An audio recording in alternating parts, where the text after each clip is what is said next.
Hey guys, what's going on? So today I'm going to be answering, excuse me, I don't know what that was. I'm going to be answering a question that I get a lot from different people. When I tell them into kayaking, they say, oh, hey, I always wanted to give that a shot. I'd imagine it'd be expensive to get into it or to, just to buy the equipment. And yeah, there is an overall cost, because you do need a certain amount of equipment to obviously go. You don't need anything crazy. Obviously, you just really, more or less, you need a kayak, a paddle, and a PFD preferably, so you're safe on the water. Especially where I live in Florida, you really never know, what the weather's going to be like. You could be out on the water, and it'll be sunny and beautiful out, and then, boom, it turns around and it's, clouds and the wind picks up and the wave height just went up and it's getting really choppy and rough. Which actually I will let you guys know, always paddle into the wind when you start, and that way when you come back home, the wind can kind of just help you get home a little quicker in the event of a storm or something like that. But the big thing about this video I really wanted to talk about was, the cost and what kind of kayak is best for you and this and that. The first thing I'm going to say, really, is, when you're trying something for the first time, you're not going to go out and buy an extremely expensive kayak. You're going to get something, moderate to give it a shot, and if you really like it, then cool, and then invest more money in it. That's something in my mind is driving me insane. Okay. There's no sense in you buying a $3,500 Hobie kayak that has all these bells and whistles, and it's all fancy, and it has, everything, it has Mirage Drive and everything, and then you end up not even liking it. Now, a lot of places won't even take a kayak back. A lot of them won't. I know Bass Pro Shop will. Not that I've really ever returned a kayak too many places. I tried for Dick's Sporting Goods and Bass Pro Shops for, just because I didn't really like the kayak or whatever it was. But Dick's Sporting Goods will not take it back. Well, they'll exchange it. So if your kayak, say, it gets a crack in it or has a leak, it takes on water or whatever while you're out in the water, then they'll take it back. They'll exchange it. And they'll give you the same exact one. You're not going to get your money back or anything like that. The reason being is they claim it's a environmental hazard because it already touched one body of water and they don't want to resell it. And then, we're merging different bacteria and whatnot into different bodies of water. That's what they told me anyway. I don't know. Honestly, if there's a problem with the kayak that I'm returning, let's say, I say it takes on water or it's cracked or whatever it is, I don't think they should be selling it anyway to somebody else, so I don't think it would be touching another body of water, but whatever. But my girl bought a, what was it? It was a Ascend. It was a Bass Pro Shop brand. Bass Pro Shop's kayak brand is Ascend.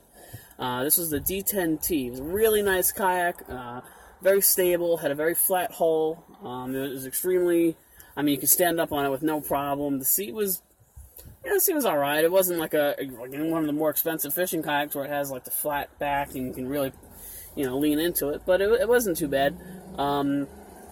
The only downfall we didn't really like about it, which kind of it gave her kind of a hard time, was that it was extremely, extremely heavy. This thing, for a 10-foot kayak, this thing was really heavy. It felt like it weighed like 60, 65 pounds. And to throw that on top of a SUV by herself, it wasn't worth it for her. She was breaking her back, and it was ridiculous. So we ended up returning it. Anyway, getting back to this, when you first start out with a kayak, you want to get something on the cheaper end. I don't know how I strayed off into all that, but yeah. Starting off, you're going to get something into the cheaper end. Pelican, which I love Pelican. I've started off on a Pelican. I would always stick with a Pelican. They have so many things, different accessories that you can attach on. All their kayaks, there's something for everybody that fits everybody's needs. And we're going to go through, a little bit of that later on in this video. So, the first thing I would say is don't buy anything expensive. Pelican has kayaks that start at, I don't know, like $200. Sometimes you can find them on sale in like Dick's Sporting Goods or something like that. For even under that, I've seen some of them for like $160, $170 on sale or on clearance, whatever it is. Maybe it's last year's model. They're basic bare bones kayaks. They don't come with anything special. It's really usually just the kayak and and that's about it. The seat probably won't be the most comfortable thing in the world. And then, you get a paddle. You can get a cheap paddle, and you can get whatever else you need. And then you're good to go on the water, and your PFD. You know what I mean? Your life jacket, for those of you who don't know. So, really, you could walk out the door, I'd say for about $300 would get you everything. Okay, so you'd have your kayak, your paddle, and your PFD. If you have a pickup truck, that makes it even easier, because now you don't have to spend money on a roof rack. Because those things are very, very expensive. I was going to buy one for my truck, but I just couldn't swing it at the time. The one I wanted, it was like a Thule or something. It was like $300 for everything because I didn't have the crossbars. I only had the vertical bars that that ran alongside of the car. So you need the crossbars, and then you need the actual J cradle. It was just very expensive, and it wasn't worth it to me. So what I ended up buying was, and this is for you guys who are starting out, who are looking at kayak racks, you're like, oh my god, I have to buy all this stuff. No, you really don't. They sell in this little like string bag. They're like foam blocks, and they have like a V cut on them, okay, and then the rest of it is square, so it sits flat on your roof, and the V hole on your kayak, which most people have, is a V hole. It'll sit right on top of that. It came with these pull cord. I forget what they're really called, but you slip them through the little slip and you pull them tight, and it stays supposedly. And it'll keep it tight on your roof. But what I bought like motorcycle tie downs, ATV tie downs. They seem to hold a lot better. They're a lot more sturdy, and you can really lock them into place. And the kayaks didn't go anywhere. And I don't care who told you what. If you read bad reviews, those people are obviously, not the brightest, most innovative people in the world, because these things are fine. They're absolutely fine. You throw them both on top. There's one towards the front of the car, and one towards the back of the roof. They're going to stay on the actual car, not the glass. Okay, so when you put them on, they stay on the glass, on the roof, not on the glass. Okay, so you're going to put them up there. Like I said, you set the kayak on. I throw one strap will run through here, and then one through the back doors, and you're good to go. If you're going long distance, I'd recommend throwing one on the hull and one, crap, I'm having a minute right now. One on the front and one on the back. You could tie it through the handle. If your kayak has a handle, it goes there, and then tie it under the front bumper. Same thing for the back, from the rear of the kayak to the underneath the bumper if you have like a tow bar or something like that. And you're good to go. I transported the very heavy kayak that I was talking about with that my girlfriend got. It was like 60 pounds. This thing was big. I bought it in Atlantic City, New Jersey, and I brought it all the way. It was about a little under 3 hours. I brought it all the way to Staten Island, New York, where I used to live. And I had no problems at all. The kayak didn't move, didn't slip. It was perfect, and I highly recommend them if you can't afford a kayak rack. So Pelican is great. Going back to that, I would definitely get a Pelican. Like I said, they have stuff on the cheaper end all the way up to the higher end where their kayaks are, I never really looked into it too much, but they're around the $1,000 range, is what I've seen. And those usually come with everything. Those like fishing kayaks, or they have, they have the really comfortable seat and the really comfortable padding, and maybe a couple extra gizmos, a hatch at the front, a hatch at the back, a water, maybe a live well. I'm not really sure. It just depends on which one you pick, really.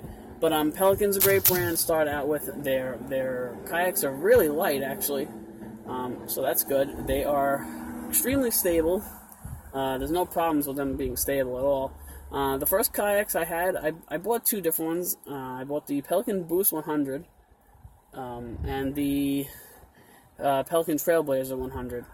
I returned the Pelican Trailblazer 100 only because I wasn't really a fan of a sitting kayak. I like to sit on tops for fishing. It's just kind of more accessible to grabbing everything and reaching for everything. And that was just my comfort zone, and it worked out for me better. It had more options for me. Also, I feel like with a personally with a sit-on-top kayak, I feel like I can mount more and have less to worry about. I could put a rod holder here, a rod holder there. I could put an anchor trolley system on it if I wanted to install one. I can put a cup holder on it. I can put, I could do like a crate, and I could put more rod holders on that, and I could put my tackle box in, and this and that. I don't know. Personally, they just seem to have more storage space than a sit-on-top kayak.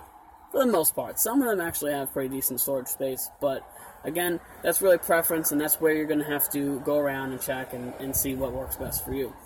But I would definitely look into that. If you keep your kayak outside and you're in like a 4-season state where it's spring, winter, summer, fall, I would definitely recommend getting either a tarp or they even make kayak bags that you can throw your kayak in if you have to keep it outside. I would try to keep it out of the sun, try to keep it out of the harsh conditions, cold, rain, snow. Obviously they're built for the water, so getting them wet isn't going to really kill you, but I don't know, I just like my own peace of mind taking care of them, and they'll last you a very, very long time as long as you don't abuse them. Especially the Pelicans, they're made out of this stuff called TST. It's just the way they do the mold and the way they design them and put them together. And everybody thinks their kayaks are 2 pieces. They're not 2 pieces. They're actually 1 piece, and they're molded together. If you go on their website, you can see it has shows you exactly how it's done. It's actually a really interesting process. They have a whole video on how their kayaks are built. So if you really want to look into Pelican kayaks, it's cool because you can know how your kayak was built. What really goes into the building process of how your kayak is standing here today in front of you. But yeah, guys, so check out Pelican. Lifetime makes a couple. They're pretty cheap. I would stay away from the Walmart brand. I would stay away from Kmart sells them, and a couple other places sell them too. The Sunbali SS10 or some crap like that. Those things are absolute junk, and they are very wobbly, and they track terrible. So I would stay away from that. But yeah, check out Pelican, guys. I definitely recommend it. They come with a lot of stuff usually. Like I said, they have a lot of accessories. If you ended up, if you can only afford a lower end one, that's fine. The main thing is getting out on the water. You know what I mean? That's the first step, is just getting out on the water. Over time, you could always build up, your money situation, and you can sell that kayak and buy a better one, or you can save up money and put different accessories onto your kayak and really make it custom. You can go on YouTube, you'll see all these different people, and the way they added things on, and the way they, they painted it, they added a crate, they added an anchor system, some people put fish finders on their kayaks. It just really all depends on your needs. And that's the thing I like about kayaks too, is they are so customizable, so you can get anything that you really need. Just the way you want it. So look into that. Check out Pelican. Dick's Sporting Goods always has them on sale. They have boat sales, I think, once or twice a year, where the kayaks really drop. Especially in the springtime, they have a big boat sale. Yeah. All right, guys. So check that out. Let me know, what kayaks you're looking at. I can give you some insight on them. I've messed with a ton of kayaks, so I know a lot about them. If you guys have any questions, please leave a comment below. I'll be happy to answer it. If I missed anything, also please leave a comment and let me know. And if I ever do another video touching this topic, I will be sure to add it. So, yeah, guys, let me know. Happy kayaking. And, yeah, alright, guys, I will see you soon. Bye.